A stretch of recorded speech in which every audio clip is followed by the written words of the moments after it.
Hi friends, good morning. ನೀವೆಲ್ಲ ಹೇಗಿದ್ದೀರಾ? ನೀವೆಲ್ಲ ತುಂಬ ಚೆನ್ನಾಗಿದ್ದೀರಾ ಅಂತ ಅನ್ಕೊಳ್ತೀನಿ. ನಾನು ಕೂಡ ತುಂಬ ಚೆನ್ನಾಗಿದ್ದೀನಿ. ಇವತ್ತು ಬೆಳಿಗ್ಗೆನೇ ಬ್ಲಾಗ್ ಸ್ಟಾರ್ಟ್ ಮಾಡಿದ್ದೀನಿ. ತಿಂಡಿ ಇನ್ನೂ ಆಗಿಲ್ಲ, ತಿಂಡಿ ಎಲ್ಲ ರೆಡಿ ಮಾಡಿ ಇಟ್ಟಿದ್ದೀನಿ. ನಮ್ಮ ಮನೆಯವರು ತಿನ್ಕೊಂಡು ಕೆಲ್ಸಕ್ಕೆ ಹೋದರು. ಚಿನ್ನಿ ಮನೆಗೂ ತಿಂಡಿ ಕೊಟ್ಟಿದ್ದೀನಿ. ತಿಂಡಿ ತಿಂತಾ ಇದ್ದಾಳೆ. ನಾನು ಈಗ ತಿಂಡಿ ತಿನ್ಕೋಬೇಕು.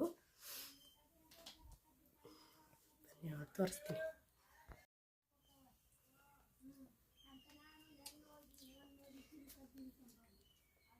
ಆಯ್ತಾ?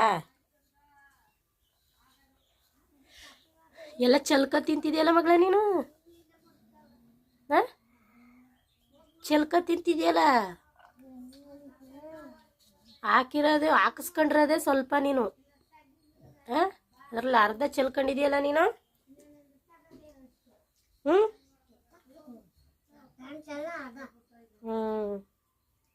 ಚಲ್ಕ ತಿಂತಾವಳ. ತಿಂಡಿ ಹಾಕಿ ಕೊಟ್ರೆ ಅವಳಿಗೆ ಚೆಲ್ಕಂತ ತಿಂತಾವಳೆ. ಆಯ್ತು. ಟೊಮೆಟೊ ಚಿತ್ರಾನ್ನ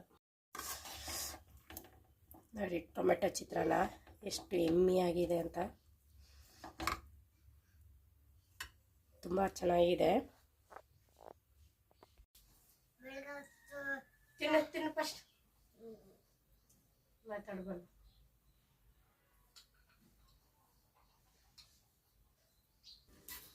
ನೋಡಿ ಒಳ್ಳೆ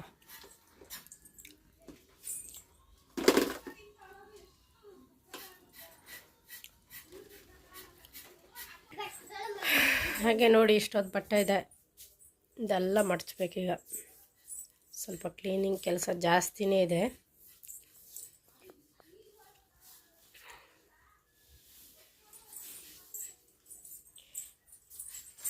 ಅವಳಿಗೆ ಇವಳೇ ಈಗ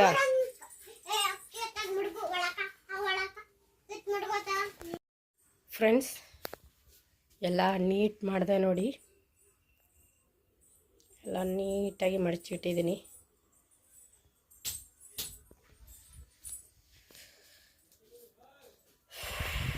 ಇದೊಂದು ಕ್ಲೀನಿಂಗ್ ಕೆಲಸ ಮುಗೀತು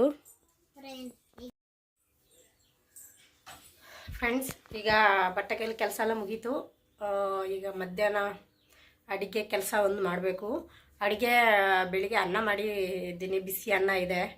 ಹಾಗೆ ಈಗ ಸಾರು ಅಥವಾ ಏನಾದರೂ ಪಲ್ಯ ಏನಾದರೂ ಮಾಡಬೇಕು. ತರಕಾರಿ ತಗೊಂಡಿದ್ದೀನಿ ನಾನು, ಫ್ರೆಶ್ ಆಗಿರೋ ತರಕಾರಿ ನೋಡಿ. ಇಲ್ಲಿ ಫ್ರೆಶ್ ಆಗಿರೋ ತರಕಾರಿ ತಗೊಂಡಿದ್ದೀನಿ. ಇದು ಬದನೆಕಾಯಿ, ಬೆಂಡೆಕಾಯಿ, ಹಾಗಲಕಾಯಿ, ಆಮೇಲೆ ಬಜ್ಜಿ ಮೆಣಸು ಇಷ್ಟು ತಗೊಂಡಿದ್ದೀನಿ. ಇದೀಗ ಕಟ್ ಮಾಡಬೇಕು ಫ್ರೆಂಡ್ಸ್. ಊಟ ಎಲ್ಲ ಮುಗಿಸ್ಕೊಂಡು ಸ್ವಲ್ಪ ಹೊತ್ತು ಮನೆಗೆದ್ದು ಸ್ವಲ್ಪ ಪಾತ್ರೆ ಎಲ್ಲ ಇತ್ತು, ಅದೆಲ್ಲ ತೊಳೆದ್ಬಿಟ್ಟು ಈಗ ಕಾಫಿಗೆ ಅಂತ ಹಾಲು ಮಡಗಿದ್ದೀನಿ. ಒಂದು 1.5 ಅವರ್ ಮಲಗಿಬಿಟ್ಟಿದ್ದೆ ನಾನು. ಇದೇ ಫಸ್ಟು ನಾನು ಇಷ್ಟೊತ್ತು ಮಲಗಿದ್ದು. ಇಲ್ಲಾಂದರೆ ಒಂದು 5 ನಿಮಿಷ ನಿದ್ರೆ ಬರುತ್ತೆ, ಆಮೇಲೆ ಎಚ್ಚರ ಆಗ್ಬಿಡುತ್ತೆ. ಇವತ್ತೇ ನಾನು 1.5 ಗಂಟೆ ಟೈಮು ನಾನು ನಿದ್ರೆ ಮಾಡಿರೋದು. ಒಳ್ಳೆ ನಿದ್ರೆ ಬಂದ್ಬಿಟ್ಟಿತ್ತು. ನಮ್ಮ ಚಿನ್ನಮ್ಮ ಇನ್ನೂ ಮಲಗಿದ್ದಾಳೆ, ಅವಳು ಎದ್ದೇ ಇಲ್ಲ ನೋಡಿ. ಬೇಕಾರೆ ಸರಿ ಚಿನಿಮಾ, ಚಿನ್ನು ಎಚ್ಚರನೇ ಆಯ್ತಿಲ್ಲ ಅವಳಿಗೆ. ಅಷ್ಟು ಒಳ್ಳೆ ನಿದ್ರೆ ಮಾಡ್ತಿದ್ದಾಳೆ. ಟೈಮ್ ಬಂದು 4:15 ಆಗಿದೆ. ಏಳಿಸ್ಬೇಕೀಗ ಅವಳಿಗೆಲ್ಲ. ಹಾಲು ಕಾಯಿಸ್ಬಿಟ್ಟು ಅವಳಿಗೂ ಹಾರ್ಲಿಕ್ಸ್ ಕೊಟ್ಬಿಟ್ಟು ನಾನು ಹಾಲು ಕುಡ್ಕೊಂಡು ಇನ್ನು ಸಾಯಂಕಾಲಕ್ಕೆ ಬೆಂಡೆಕಾಯಿ ತಗೊಂಡಿದ್ದೀನಿ. ಅದರಲ್ಲಿ ಬೆಂಡೆಕಾಯಿ ಸಾರು ಮಾಡೋಣ ಅಂತ ಇದ್ದೀನಿ. ಸಾಂಬಾರು ಅಥವಾ ಗೊಜ್ಜು. ನಮ್ಮ ಮನೆಯವ್ರಿಗೆ ಗೊಜ್ಜೆ ಇಷ್ಟ, ನನಗೆ ಸಾರು ಇಷ್ಟ. ಗೊಜ್ಜೆ ಮಾಡಿಬಿಡ್ತೀನಿ.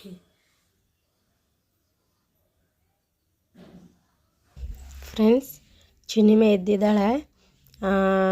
ಅವಳಿಗೆ ಹಾಲು ಕಾಯಿಸಿಕೊಡ್ತಾ ಹಾಗೆ ನನಗೆ ಕಾಫಿ ಮಡಿಕೊಂಡಿದ್ದೀನಿ. ಅವಳಿಗೆ ಹಾರ್ಲಿಕ್ಸು,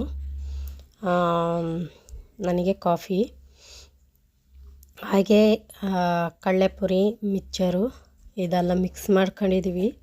ನಮ್ಮ ಈ ಹಳ್ಳಿ ಕಡೆ ಎಲ್ಲ ಜಾಸ್ತಿ ಟೀ ಟೈಮಿಗೆ ಕಡಲೆಪುರಿ ಮಿಕ್ಚರೆಲ್ಲ ತಿಂತಾಯಿರ್ತಾರೆ. ಎಲ್ಲ ಮನೆಗಳಲ್ಲೂ ಹಿಂಗೇನೆ. ಅದಕ್ಕೆ ನಾನು ಕಡಲೆಪುರಿ ಮಿಕ್ಚರ್, ನನ್ನ ಮಗಳಿಗೆ ಕಡಲೆಪುರಿ ಮಿಕ್ಚರ್ ಅಂದರೆ ಇಷ್ಟ. ನಮ್ಮ ಮನೆಯವ್ರಿಗೂ ಅಷ್ಟೇ ತುಂಬಾ ಇಷ್ಟ. ಅದರಲ್ಲಿ ನಾನು ಸ್ವಲ್ಪ ತಿಂತಾಯಿದ್ದೀನಿ. ಅವಳು ನೋಡಿ ಎಷ್ಟು ಚೆನ್ನಾಗಿ ಗೊರ್ಕೊ ತಿಂತಾಯಿದ್ದಾಳೆ ಅಂತ. ಹಾಗೇ ರಸ್ಕ್ ಇತ್ತು, ಅದು ಒಂದೆರಡು ರಸ್ಕು ತಗೊಂಡು ನೋಡಿ. ಕಡಲೆಪುರಿ ಮಿಕ್ಚರು ತುಂಬಾ ರುಚಿಯಾಗಿರುತ್ತೆ. ಟೀ ಟೈಮ್ಗೆ ಬಿಸಿ ಬಿಸಿ ಕಾಫಿ ಟೀ ಕುಡಿತಾ ತಿಂತಾಯಿದ್ರೆ ತುಂಬಾ ಚೆನ್ನಾಗಿರುತ್ತೆ. ಹಾಗೆಯೇ ಫ್ರೆಂಡ್ಸ್, ರಾತ್ರಿಗೆ ನಾನು ಬೆಂಡೆಕಾಯಿ ಗೊಜ್ಜು ಮಾಡ್ತಾಯಿದ್ದೀನಿ. ಬೆಂಡೆಕಾಯಿ ಸಾಂಬಾರು ಮಾಡ್ತಾಯಿಲ್ಲ, ಗೊಜ್ಜು ಮಾಡ್ತಾಯಿದ್ದೀನಿ. ನಮ್ಮ ಮನೆಯವರು ಗೊಜ್ಜು ಮಾಡು ಅಂತ ಹೇಳಿದ್ರು. ಹಾಗಾಗಿ ಬೆಂಡೆಕಾಯಿನ ಚೆನ್ನಾಗಿ ಹುರ್ಕೊಳ್ತಾ ಇದ್ದೀನಿ. ಅದು ನೀಟಾಗಿ ಎಣ್ಣೆಲಿ ಚೆನ್ನಾಗಿ ಹುರ್ಕೊಂಡ್ರೇ ಚೆನ್ನಾಗಾಗೋದು. ಹಾಗೆ ಈಗ ಊಟ ಮಾಡ್ತಾಯಿದ್ದೀವಿ. ಟೈಮ್ ಬಂದು 9 ಗಂಟೆ ಆಗಿದೆ. ನಮ್ಮ ಮನೆಯವರು ನೋಡಿ ಊಟ ಮಾಡ್ತಾಯಿದ್ದಾರೆ. ಹಾಗೆ ನಮ್ಮ ಚಿನ್ನಿಮನು ಊಟ ಮಾಡ್ತಾಯಿದ್ದಾರೆ. ನಾನು ಇನ್ನೂ ಊಟ ಮಾಡಿಲ್ಲ, ಮಾಡಬೇಕು. ನೋಡಿ ಬೆಂಡೆಕಾಯಿ ಗೊಜ್ಜು ಸೂಪರಾಗಿ ಬಂದಿದೆ ನೋಡಿ, ತುಂಬಾ ಚೆನ್ನಾಗಿದೆ. ಮಾಡಿದ್ರೆ ಈ ಥರ ಮಾಡಬೇಕು ಬೆಂಡೆಕಾಯಿ ಗೊಜ್ಜು. ಹಾಗೆ ಪಕ್ಕದಲ್ಲಿ ನನಗೆ ಆಮ್ಲೆಟ್ ಹಾಕಿ ಮಡಿಕೊಂಡಿದ್ದೀನಿ. ಅವರಿಬ್ರಿಗೂ ಆಮ್ಲೆಟ್ ಹಾಕಿ ಕೊಟ್ಟೆ. ಫ್ರೆಂಡ್ಸ್, ಈ ವಿಡಿಯೋ ನಾನು ಇಲ್ಲೇ ಎಂಡ್ ಮಾಡ್ತೀನಿ. ಇನ್ನು ನಾಳೆನೇ ವೀಡಿಯೋದಲ್ಲಿ ಸಿಗ್ತೀನಿ.